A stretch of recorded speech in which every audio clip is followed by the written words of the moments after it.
Hello, everyone. Welcome to the Awesome Dynamic Show, also known as the Awesome Dynamic Webinar, where we answer any of your questions about online marketing, how to improve your website, how to get leads to your website or from your website, and anything else that you have questions about search engine optimization, otherwise known as SEO. Today, we have a special guest with us. That is Dan Backout at Fiorelli Graphics. Dan, would you like to introduce yourself and kind of give us a little background on your technical expertise when it comes to websites and other things? Sure. My name is Dan Backout. I work at Fiorelli Graphics and Printing. I have been a graphic artist for 25 years, and I don't really specialize in any one thing, but I am well versed in everything from websites to business cards to trade show display signage and anything in between. And Dan, do you do flyers? Yes, I do flyers. That's what Terry was just talking about. He met somebody at the networking, asked if they could do flyers. And also with me, we have Terry, Robin, and Blake. Would you mind introducing yourselves in that order and tell us a little bit about what you do real quick? Well, hi, everybody. Terry Levin, the Director of Sales at Awesome Dynamic. And I want to welcome everybody. And next time, bring your friends. I'm Robin Mordini, and I do the SEO, and I get you higher up on Google. Hello, everyone. I'm Blake Tintori from South Florida, and I assist Robin and Paul on the SEO side, as well as Paul and Tim on the Amazon side. Happy to be here. Yeah, you like how he just worked in that little dig? I happen to be in Florida as well. Yeah, that's nice. I didn't. Oh, hey guys. Well, what's the temp down there, Blake? Do you have a blanket on like you did that other day? No, I don't. But it was like 60. Yeah. It was probably 60 about degrees. It was 80 63. today. He told me. Oh, it's 80 today. Hot. But that other day it was 63, and it was below 3 here or something. Oh, God. But I can just shut my mouth from now on. well, Dan's a big fan of the area. Blake's in Deerfield Beach, which is right down the street from Melbourne Beach. So. Which direction? Melbourne Beach is. I think that's. It's actually north because I think you're right next to Pompano, right? Yeah, Melbourne pretty much is probably 2.5 hours north, so a little further away, but it's closer than here. Yes. A lot of time down there. Everyone's seen Blake in person. Right. All right. So, just to review what we do here at Awesome Dynamic very quickly, we do the. I'm trying to share my screen here. There we go. We do mobile-friendly website design, also known as responsive design. We do search engine optimization, which is getting your business found on Google, whether that's locally or nationally. We also do Amazon seller consulting, getting your product seen by millions on Amazon. Sometimes this is better than doing an e-commerce site because you can start making money right away rather than waiting on getting everything together on your website to get the first person to find you and sell your first item. And we also do the Google Street View, which is essentially virtual tours of your business on Google. Down here we have our upcoming webinars. You're on the one for February 4, which is today at 3 o'clock. Our next ones coming up are the next week, the 11th at 12:30. The following week, the 18th at 3, and the last week in February on the 25th, the day after my birthday, at 12:30. Down here you can watch the past webinars. You just click this link and you can see all the past webinars that we have done along with show notes. Blake takes great show notes on all the different things that we talk about. If we promote any particular businesses or talk about them, we provide a backlink here. So there's Fiorelli Graphics. Paul Fiorelli was with us last week. We have all the notes of what we talked about. And all the great content we talk about is in the YouTube videos as well. Here we have upcoming live events. Our next one is going to be at Jim Starwalt's office at Better Homes and Gardens in Grayslake. This is a in-person event where we teach you how to get 5-star reviews from your happy customers. That's Wednesday the 17th at 2 p.m. Just click this link and you can register your attendance, and we'd love to see you there. Last one we had about 30 people. Isn't that right, Terry? That is correct. Down here, we have Get on the Awesome list. So if you put in your name and email address, tell us you're not a robot, you can get information about our free online marketing webinars like this, Google Online Review Parties, any speaking engagements that I'll be doing, any critical Google updates that we have through Robin's blogging that she does all the time, which we're very thankful for, news about Yelp and other reviews, Amazon merchant updates, etc. So we get that right into your inbox, all the valuable information we have to share with you. Here's our awesome staff, several of which are on the phone or on this webinar. And I'd like, Dan, if you wouldn't mind, since you're on the phone, I'm going to pull up the Fiorelli Graphics website. Just quickly tell us some of the different things that Fiorelli Graphics does. It'll be coming up, I promise. Well, basically, we do a lot of things. We do all kinds of digital printing and offset printing. We do that in-house. And we also offer a complete array of graphic services. We can design you a simplistic one-color business card, or we can design you a 64-page full-color catalog. We can do flyers for you if you're interested in that. And we can also do trade show signage, and we can help you produce a better-looking website. And that's where we usually work together quite a bit. Mm-hmm. So I see that we have a change in the number of viewers here in the webinar, and we always like to remind folks that we're here to answer your questions. You might have met Terry out at a networking event. You might have gotten our email and said, I want to check out this webinar and see what it's all about. It's all about you. It's supposed to be about us answering your questions about your online presence.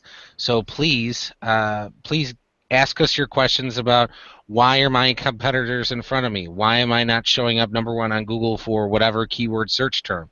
How come they show up on page 1 for this and I don't? What can I do about my website to get people to actually call me, because no one ever calls me? We'd love to answer those questions and tell you the different things you can do to fix those problems. Whether you hire us to do that or we just tell you the information, you go work with your own people to do it, we're happy to work with you. But we can evaluate your current website presence. So if you just use the Q&A button in the upper left corner of your screen, if you're logged in with your Google account, you can click that Q&A button, click Ask a Question in the lower right corner, and just tell us who you are, what your website is, and we'd be happy to evaluate your online presence. That being said, until we see those questions, we're going to jump right into some other content here. Dan, since you're our guest, go ahead, Robin, I'm sorry.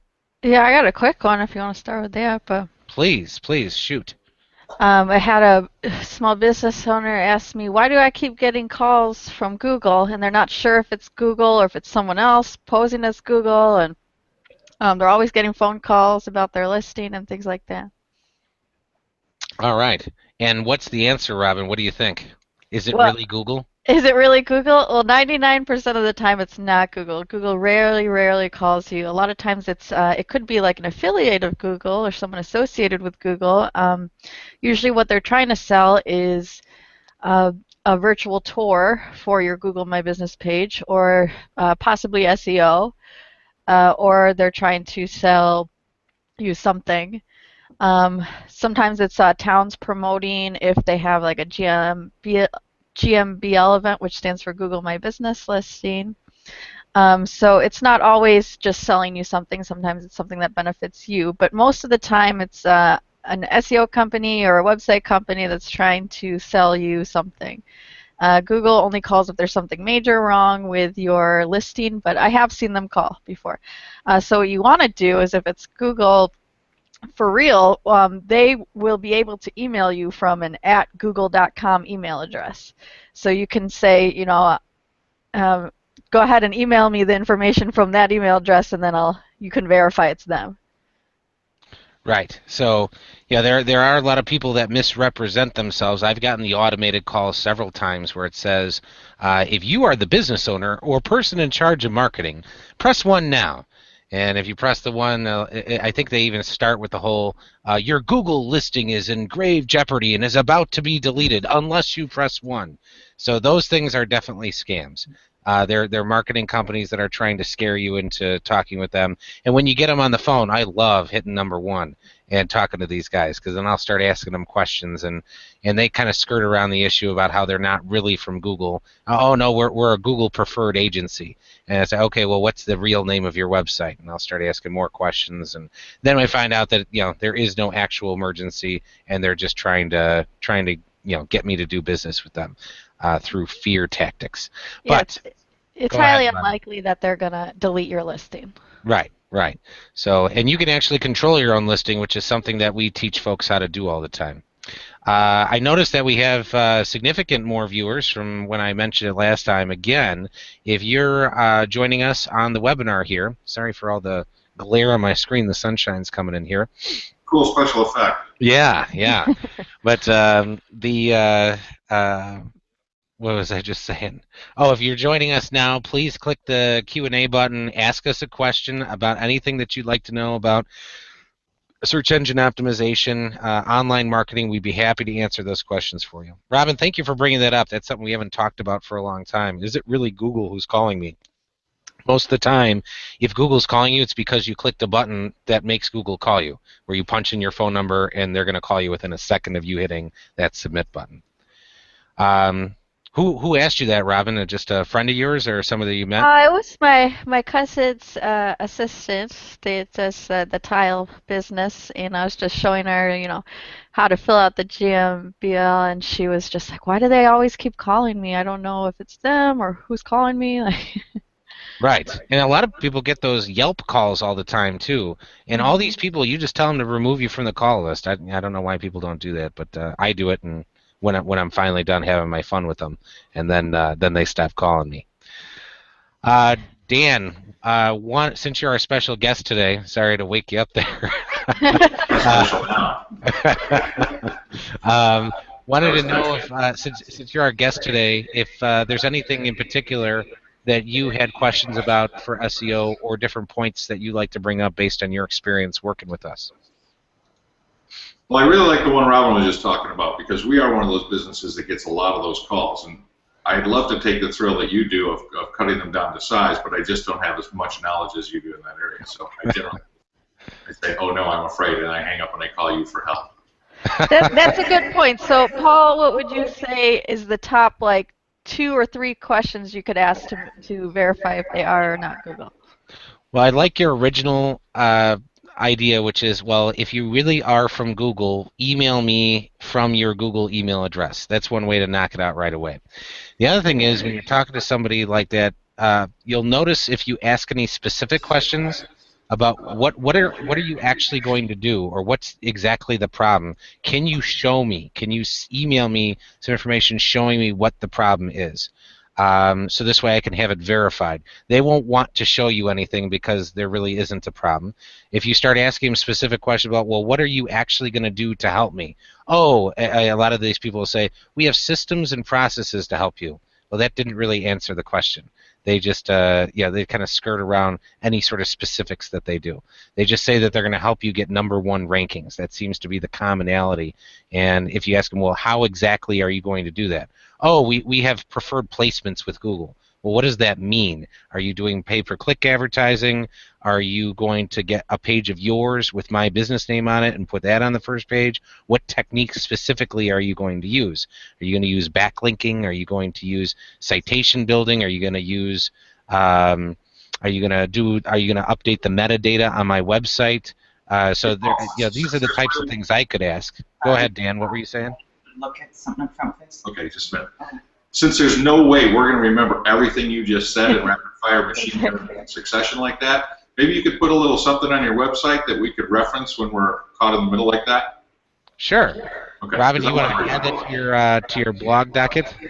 Yeah, definitely. Robin will write a blog on that. What do I say to the guy who says they're from Google?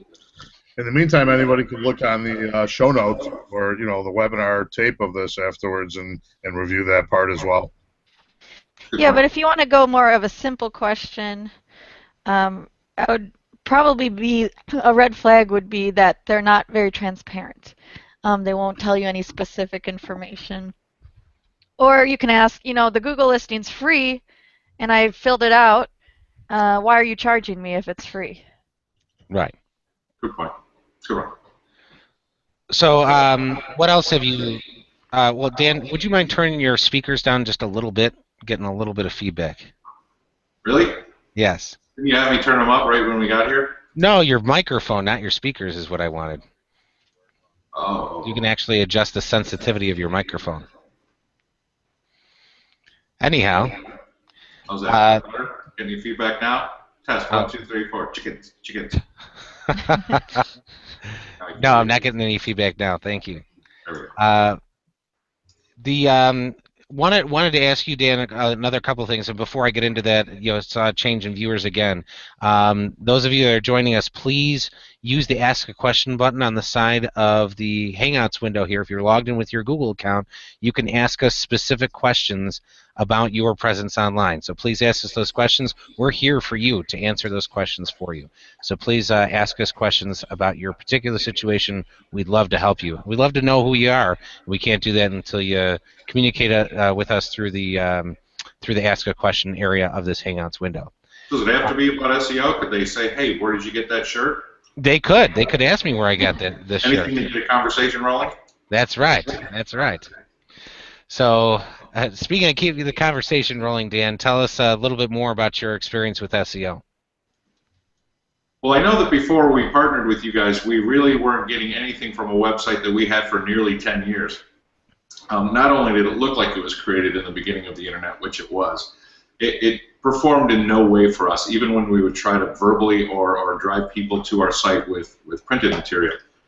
So once you came in and basically helped us make the site look better and function better and actually have content that was worth looking at, when you started doing the work on what SEO, I guess generally to call it, we saw our ranking climb up tremendously, and for a number of keywords in our area, we're ranked as #1, and we're actually starting to see some people come in and actually have some job leads from our website. And I got to tell you, for Paul Fiorelli, the owner of this place, that was a tremendous return that we weren't getting before. So the efforts that were put in are definitely worth it, and we've just begun to take care of our citations. So we're hoping once we get those rectified, that the traffic will increase even more. Fantastic. Taking a look at if I just search graphics in Libertyville, #1 result here in the map, and we could see that, Fast Signs. I think Fast Signs is trying to chase J Cash with Sign Around because they have like 87 5-star reviews, but you guys have 40, which is outstanding. Well, we've reaped the results of some of your efforts, including some of those review parties that you've had as well. And I think that's making a difference as well, in addition to everything else that's being done too. Mm-hmm. I also want to point something else out here. Graphics and Liberty, you have this first spot in the maps, but then organically we've dominated this position here with the home page. We have this position here for the contact page, this position here for the graphics page, this position here for the printing page. So, I mean, I didn't search Fiorelli Graphics, but Fiorelli Graphics shows up 1, 2, 3, 4, 5 times out of the first 7 spots, which effectively is just pushing your competition off the page, which is really cool when that happens.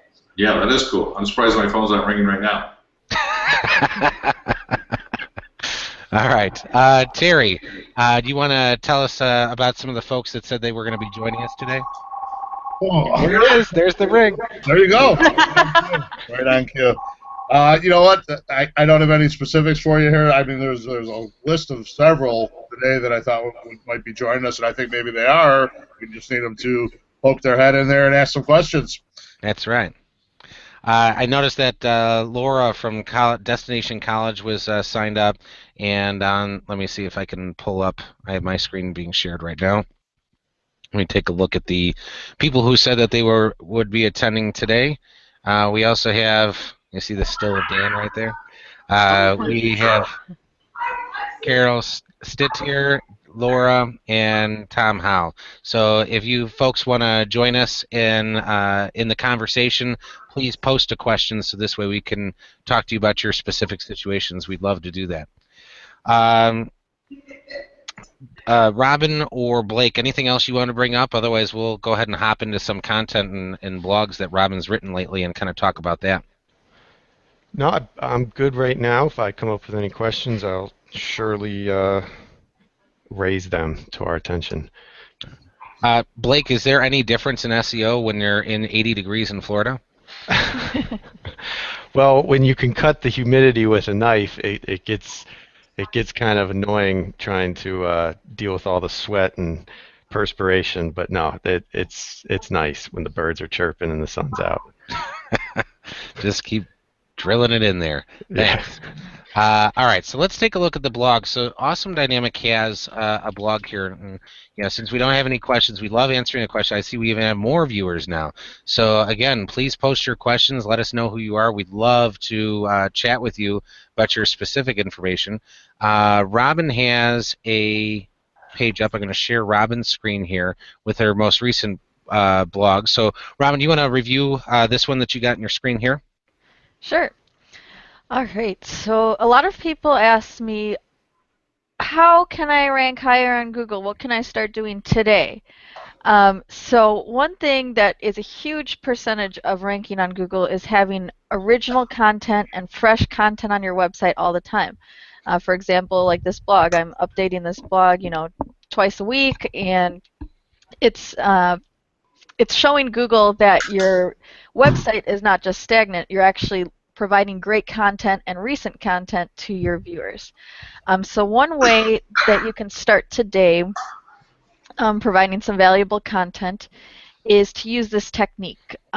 So what it is you have all your web pages. So for example, on Awesome Dynamic, we have these 4 services.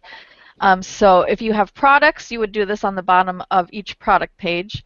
What you want to do is almost have like a frequently asked questions on the bottom of all of your product or service pages, all about that specific product or that specific service. So the first step is to pick your keywords. So my keyword would be for search engine optimization. I could use just that, search engine optimization, and answer frequently asked questions. So how do you know what people are typing into Google when they're looking for, let's say, SEO? There is a handy website with kind of this creepy guy here. It's called answerthepublic.com, and so I would say put in like search engine optimization because I want to write all about that. I'll put in US, and then I click Get Questions, and what it does is it generates questions for you all about, these are the top questions that people are actually typing into Google and searching for. So the whole idea behind this is if you answer these questions on your website, for example, like what is search engine optimization? That's a great one to have on here. If you type that in, let's say, what is search engine optimization, and I type that into Google here, it comes back with, this is the #1 result right here. But this goes above the #1 result, this knowledge graph. And so Google picks the best answer and just gives it to you right here without you having to click on any of these websites. So if you have the best answer online, you're going to show up here. I know another one that is also like how to make pumpkin pie. A lot of recipe ones have it here. So there's thousands of websites out there that have a pumpkin pie recipe. But if you have the best content and you have a ton of accurate content with all the keywords in there, you're going to show up above the #1 results. So you have a huge opportunity right here, especially if your other competitors are not doing it, or if you have a step-by-step, like how to add pictures on Facebook or something like that. So you can see if you have a step-by-step guide here, and of course Facebook has the result, but if it was something, how to do PowerPoint or how to do something specific, you could have all these steps in here and you'll show up above the #1 result. So how does that actually happen and work? Well, every morning what you can do is sit down at your computer and pick 2 of these questions and just answer them on your website. So by the end of the month, you could have, 60 questions of brand new content on your website. And let's see. And so, yeah, they would just go under each one of your services. So for example, do we want to take an example website? Well, before we get into that, I did notice we did have a question, so I apologize for interrupting. But Carol Stitt joined us. She said, I have a company-sponsored site. How do I differentiate myself? Carol, we'd love to take a look at your site and promote it on our webinar, and we'll put it into our notes as well. So if you could share with us the site that you're speaking of, we'd love to take a look at it and give you some specific information that you can do on your site. So if you send that over through the comments here, we'll take a look at it. But we did talk, Terry has some experience with this because he used to work with ServPro, right, Terry? Yes, sir. And ServPro has websites that are all the same. So basically, every franchise has the same exact website, and they're all corporate controlled by the corporation. So Terry, do you want to share with us a little bit about some of the different challenges that you had there? Well, you're dealing with duplicate content, which is never good for any website. So all the websites look the same and are using all the same content. What we found that a lot of the franchises have begun to have their own sites, come to us or come to somebody and talk about getting one of their own so they can, take part in the SEO that we're talking about and develop the back end of the website to help them on that as well and take control of their content and differentiate themselves as we were just talking about. So that's an issue that all these franchises are dealing with. They're always looking for ways to do a better job than what they're getting out of the home office.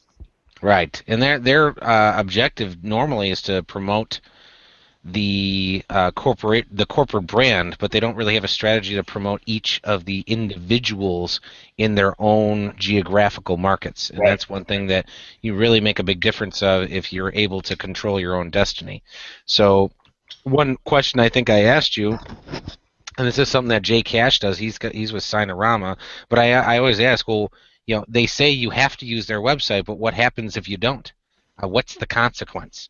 So I know it's written in the agreement that you have to do it, but they don't have the consequence written in there. So I do know some franchise owners that just really are aggressive about marketing their own franchise, and they've just taken the situation to their own hands and said, you know what, we're gonna create our own site, and in the case of a couple of my customers, there hasn't been a consequence, and there's only been rewards to reap, which is good. Robin brought up a site here that I want to show. It's called Siteliner.com, which evaluates this exact problem. And you basically punch in a website, and it will tell you if there's duplicate content online. And you'll see with franchises it happens all the time. So, Terry, do you mind if we use ServPro? Is that all right? No, jump right on. Okay. Okay, and it's that. And well, let me find the ServPro Libertyville website because that was the I know moved to, is it North Chicago City, Lake Bluff? Is that the one, Terry? Yep. Okay. Yep. This is a really long URL, Robin. I'm going to chat it over to you. Sure, and I was going to mention as an alternative, let's say if you're in a franchise and you can't get out of using the website, what you can do as a pretty strong alternative is use your Google My Business page, and you can always post, update on there, and be really active on there. Mm-hmm. All right. So this little site, Siteliner.com, you punch in your URL. It scans up to a certain amount of pages free.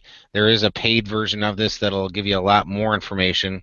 But see how on the left there it's evaluating the number of pages and the percent of duplicate content. This will, once it's done, you're going to be able to click on that duplicate content link. It's already up to 47%. And then it'll show you exactly what is duplicated and where on the internet it is. But so see, just looking at this, we see that just scanning through this list of links, we're seeing all these URLs that have a very high match percentage of content. See how it's highlighting in pink? This basically, here, scroll back up, Robin. I just think that's really interesting. Where the first pink paragraph was. Yes. So see where it says, in addition to fire, smoke, and soot damage, your blank home may also suffer from water damage as a result of firefighting efforts. See how they're just swapping out the keyword, which is Gurney? That there's a million websites out there for ServPro. Maybe not a million, but there's a ton of pages out there with this exact paragraph, and they're just swapping out the keyword with exactly the same content, which is basically bringing them all down, which is unfortunate. Mm-hmm. So, if this little tool finds it, that's what Google's looking for. So the way I like to compare it is, you remember in school, you used to get penalized by your teacher if you were found to be plagiarizing content. So basically, Google's got the same kind of thing going on with duplicate content. If you have the same thing in another place on the internet, they're gonna penalize you. Robin's Yeah. showing another example with Lindenhurst there, right? hmm And these aren't small penalties. If it's your whole site, I mean, that might be the biggest reason why you are not ranking on Google. Mm-hmm. So, Carol, I hope we were able to offer some, a little bit of topical information about this about this, the idea of having a corporate-sponsored website or company-sponsored website and some of the different issues with that. But Robin, you mentioned an interesting thing. Okay, so let's say I can't do anything with that. What can I do? So, do you want to take a look at the Google My Business listing? I've had do the GYBO, but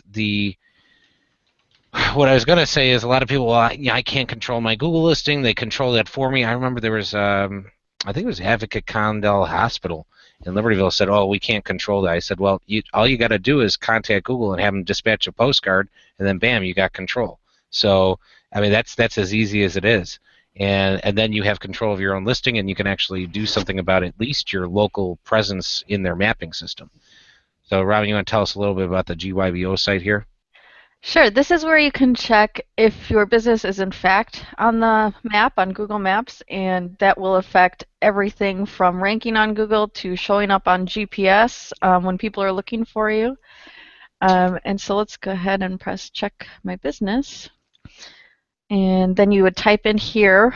You can type in either your business name, or if you have a common business name, you could put in the city as well, or even the address or phone number, and then it will find it that way. Then it will let you know if you're on the map or not, and what you can do, what the next steps are. If you need to verify your listing. If someone else owns your listing, it's possible that maybe a long time ago, maybe a competitor took control of your listing and now they have control. It could be possible an old employee has control of your listing and it's under their email address or account, and you don't have access to it. You could also have duplicate listings. So it's really important, if you want to get serious about ranking on Google, to make sure you only have one main listing, 100% filled out, and everything is 100% accurate. Fantastic. So right now we have, I know we're working on helping out Fiorelli Graphics. They have a duplicate listing, and I think that's on your docket to work on this month. Is that right, Robin? Yes. Okay. So that's something that they actually had two, and I think it's because there was, they had combined a couple of businesses and they were in a couple different addresses, so that might be part of the problem there. Just something to mention, because I know Dan's on the line probably wondering where we're at with it. I think that's on your docket for this week or next week, right? Mm-hmm. All right. So there you go, Dan. You're on mute still, just so you know. But thank you. Cut down on the noise there.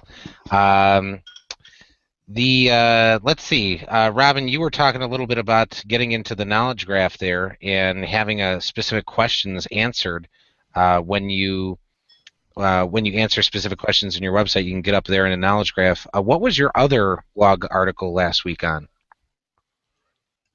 A couple here. We went over this one already. Types Okay. of traffic and mobile friendly is very important. So when you want to have a mobile, this is extremely important. So your website, even though it may look great on a desktop, you want to make sure that on mobile devices, including phones, tablets, and all different sizes, that it looks good and it's functional. The first thing I would do is go to, I just search mobile friendly test in Google, and it's usually the first result here. So let's pick one. Let's do Awesome Dynamic. Okay, I have to put in the HTTP. Oh, there.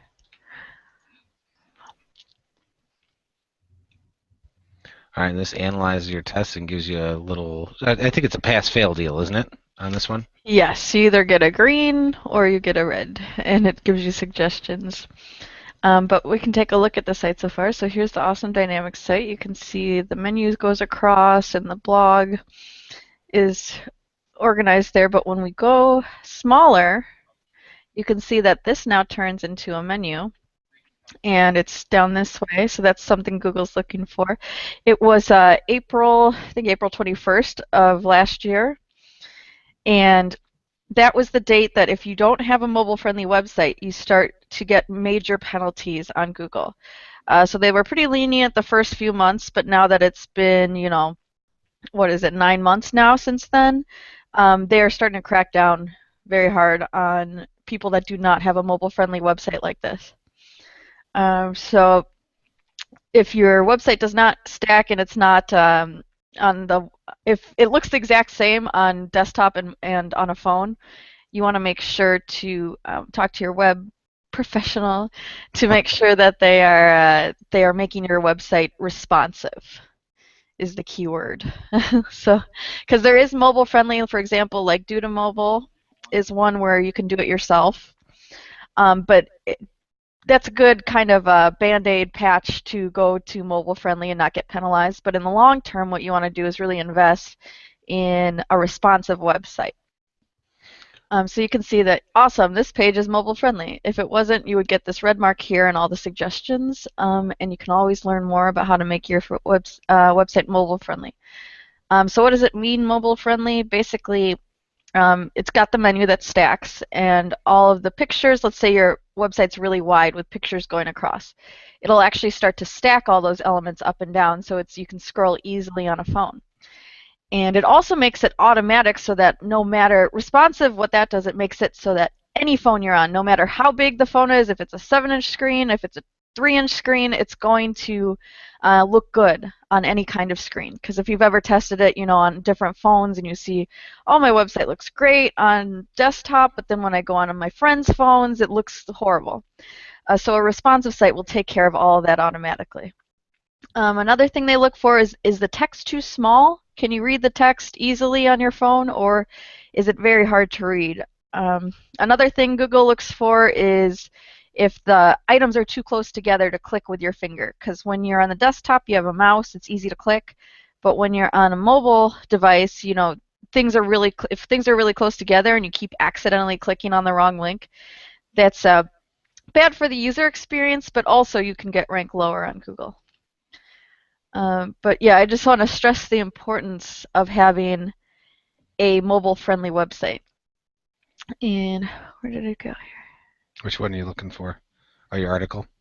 Yeah. All right. We're now saying that over 60% of all searches are done on some kind of mobile device at this point. Yeah. Yes.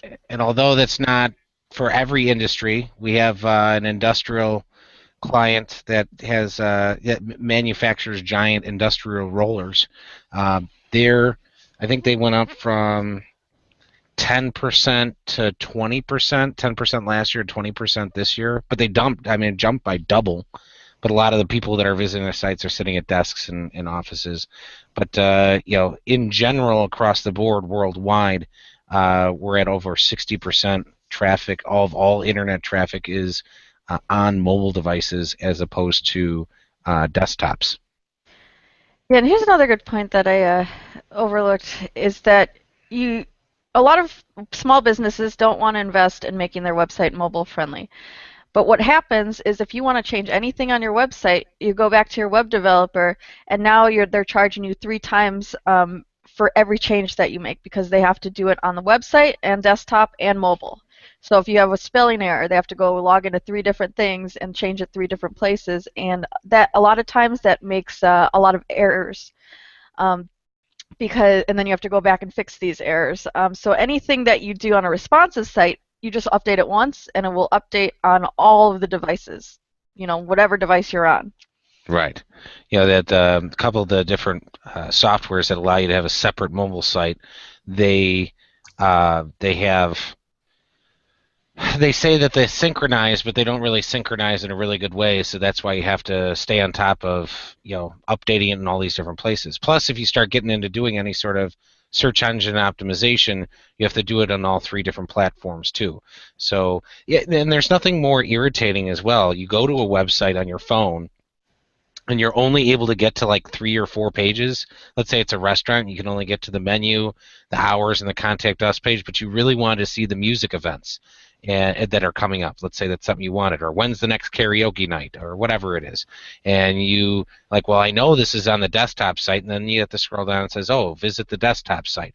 Then you visit the desktop site, and now all of a sudden you're like having to zoom in and trying to get to the music tab and zoom in again. People just leave. If they have to do that, they will just leave and find someplace else to go. So that's a big thing in the web development and SEO world, is if you're not catering to your target audience in the best way possible, they will what's called bounce. Your bounce rate is very high. They'll get there and they'll just be like, I don't have time for this. I'm going to find someplace else to go. So that's a very common thing.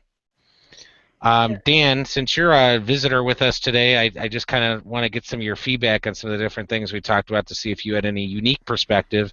Terry, Robin, Blake, and I are always on here talking, so we always like to get an outsider's perspective on some of the different things that we're talking And about. especially from a design standpoint, because I know there's a lot of conflict sometimes with design versus actual what's good for Google.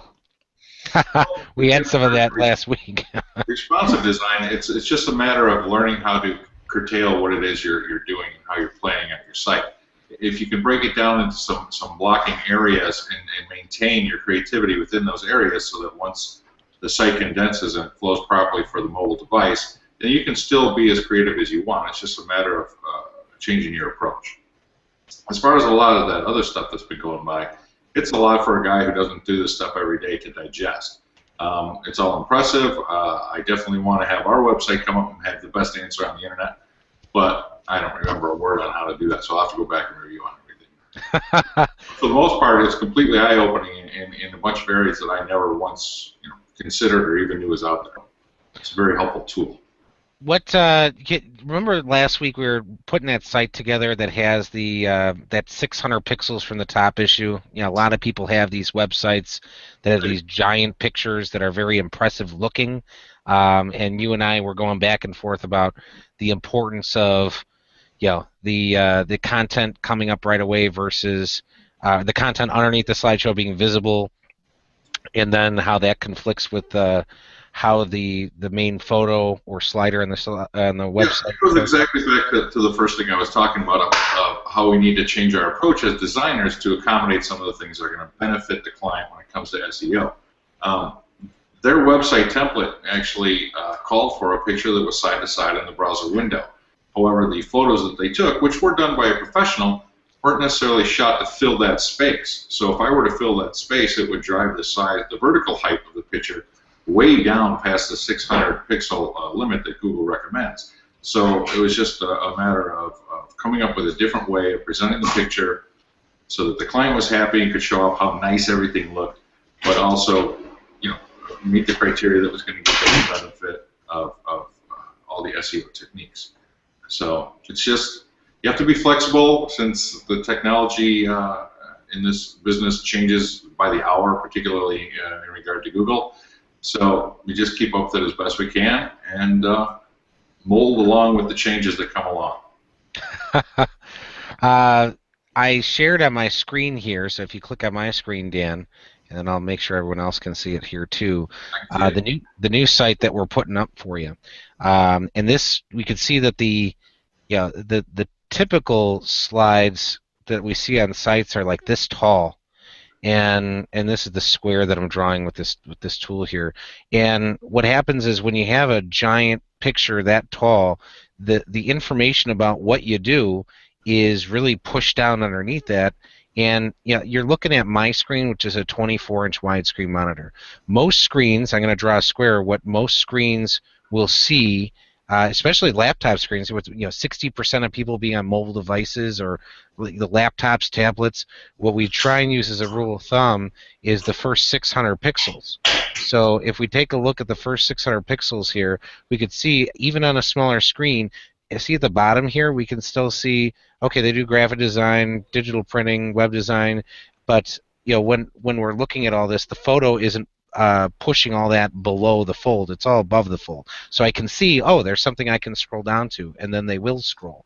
So when you're designing these things, I think these things are really cool. We're going to get the wider versions in there, but this is going to be really neat when this goes, what I call wall to wall. It's you're basically laying out your content in a more wide format, and then as it as we shrink this thing, it will, after we get it all designed correctly, it'll conform to that space down there. We can even have it cut off these edges so it just comes in and crops into this little area here. We haven't finished this. This is in draft mode, but we'll get all this. Designing to accommodate is really a key facet, because the cover of a magazine, everybody judges a book by its cover. That's why that cliche exists. And magazines spend countless dollars on having the best picture with the best graphic design on the newsstand so that you just reach over and pick it up and want to buy it. Website's really no different. While Paul and team will focus 100% on the content, I'm going to focus on how it looks, and it needs to be as dynamic as it can be. Just have to remember to keep it within the constraints that Paul needs it. Well, and like I said, sometimes I give up. Sometimes I'm like, well, we don't have to do that if you really don't want to. But I always try and preach what the best situation is. But sometimes there's reasons not to go with the best situation if you're really looking to lean more in the direction of the impression you're trying to make. So that can be a factor. All right. Let's see, Robin, you have one more blog article I'd love to chat about really quick, and that's the one on the 3 different types of traffic that people might not be aware of. Sure. Okay. So when you go to Google, you're going to see a couple different things. We have direct referral and organic traffic. On a typical Google page, you're going to see the ads or the knowledge graph pop up first, and you'll see a few results. Then sometimes you'll see local results in a map, and then you're going to see 10 results per page. So that's really where you want to be at, and that's called organic traffic, those top 10 results. So how do you get your website on the first page of Google? Well, a lot of the things we talked about today, such as great content and making sure you have pages and content all about the keywords that you pick by doing some keyword research. But most of all, it's just updating your website with accurate information, stuff that helps people. And then direct is more like, okay, I know your website already, or I got a business card and I'm going to type it in directly into this URL. Or they bookmark the page, or something like that. But then referral is when, let's say you send out an email blast. That would be a great example of a referral, and people click through to your website. Or you could have, a blog or a backlink from another website that referenced you, so you can get a referral from another website. You can also get one from, let's say you're really active on social media. You can get referrals from Facebook, from Twitter, from all of these different ones. And that's organic referrals. If you do paid advertising, such as like Google AdWords or paid Facebook ads or something like that, that's counted in a separate section of your Google Analytics. If you don't have a Google Analytics account, definitely sign up for one today. It's free. And it'll track only from the day you sign up. So if you're curious, for example, with the mobile site, how many people are actually visiting me from a mobile device, you can drill down even to what kind of phone they're using and what kind of browser. So I can see, okay, this person's using not only a mobile device, but they're using an iPhone and they're using Google Chrome to find me. And so all these referrals, what Google Analytics is doing now is kind of separating the email and other partner site referrals from the social referrals. So they can see that social is growing a lot. So those are the 3 types of main traffic that you can have, plus the ads and the knowledge graph. One thing I like to point out that's very interesting about the referral traffic, and we were meeting with one of our clients, Jim Starwalt with Better Homes and Gardens Real Estate in Grays Lake, Illinois. They have, just finally got access to their analytics, and we're taking a look at what's been happening on their website.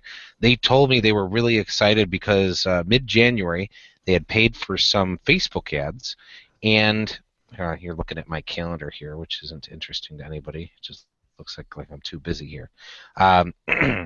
We were looking at, or they told me that they had done some Facebook ads for just a few days, and they told me they got like 400 clicks, and I said, well, that's great. Let's see what actually happened when they got to the website. So Facebook's telling them you got 400 clicks, and of course that might be very exciting news if we know what actually happened to those 400 people when they got to the site. Well, in the Google Analytics, which is free to use and you can install it on your site, doesn't cost you anything. Once you set it up on your site, you can analyze what happens to that traffic that comes to your website. So those Facebook ads that they paid for, we looked at that period of time. We looked at what happened with that traffic that's on the site, and it had a 90% bounce rate. And what that means is 90% of the people that came from those Facebook ads left the site right away. So that means that they paid for these clicks to come to their site, and 90% of them just left within a second. So was that worth their time and money, and was it worth getting excited over? Probably not. So this kind of moves into the other point that I was going to make, is a lot of business owners spend a ton of time on Facebook or Twitter or any sort of social media platform to try and boost their presence online or get more traffic into their website, but you really should be measuring your activities to see if it's actually making the impact that you think it should be. If you're not seeing if you don't have a tool to measure how effective what you're doing is, you really should start there before you start trying to do something to increase your online presence, whether it be social media or SEO. One thing that we really focus on when we do an SEO program with the client is we like to get the reporting set up so we track your rankings and we're looking at your traffic. The most important things to clients are I want to have high rankings and I want to get more contacts from our website. Well, in the world of SEO and getting ranked on Google, you have to get the high ranking first, which results in the traffic, which then results in people calling you.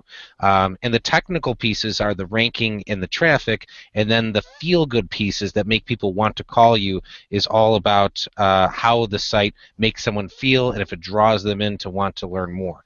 So that being said, in our last 8 minutes here, Dan, since we have you, I'd like you to share with us some of the different things that you can incorporate from a graphic design standpoint that really makes people feel the right thing and want to and compels them to want to contact you. The number one thing you can address right away on any website design is the color palette or the color scheme. You don't want to have a cold color scheme if you're selling saunas. You don't want to have a warm color scheme if you're selling ice. It sounds simplistic, but it really means a lot to the person who's coming to that site. I can't believe people last only a second if they're specifically looking for a target, but I mean, I have to trust the numbers. So if they're going to a website and clicking off that quickly, something visual about it is turning them off because they're obviously already interested in the topic or they wouldn't have Googled it. So if they're getting to that site, looking at it for a second and leaving, it just doesn't look good. There needs to be some attractive pictures there. There has to be and a nice warm color scheme for them to even linger for a second to say, is this exactly what I'm looking for? It might be. So that's got to be the number one thing. Make sure you have a good color scheme. Make sure you present at the top of your website your name and what it is you do first thing at the top so that people know immediately.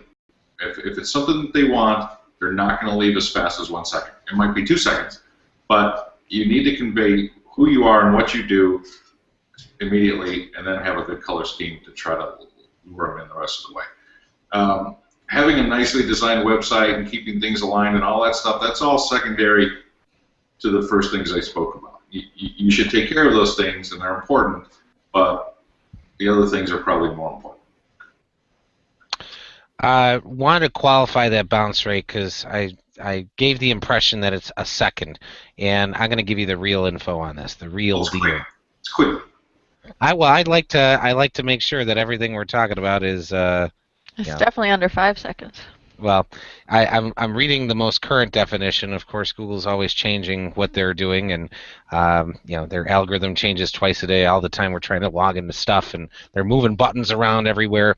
But the current definition of bounce rate is right here.